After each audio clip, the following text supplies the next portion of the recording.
everyone, each one of us have something to deal with sa buhay natin.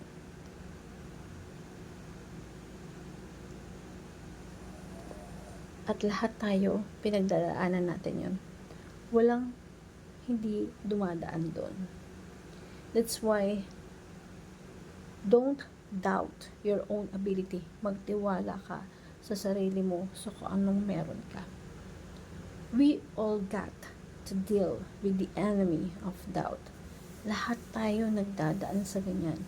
Lahat tayo nakikipaglaban sa sarili natin. Yun yung sa sarili nating doubt. At napakahirap yun once na nag-doubt ka sa sarili mo. Kasi walang ibang unang tutulong sa'yo kundi ang sarili mo. That's why don't doubt your own ability. We all got to deal with the enemy of doubt. Now, I'm asking you, don't let that disease grab you by the throat.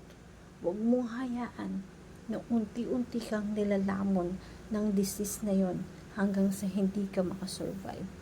You can make it through. You can make this strenuous times. Sa mga panahon na pinagdadaanan mo yung ganito, lagi mong isipin, you can make it. Huwag kang papatalo sa sarili mong doubt. You can make those strenuous time. If I can make it, you can make it also. Lahat tayo merong ability na kaya natin malagpasan yung mga ganitong pagkakataon sa buhay natin.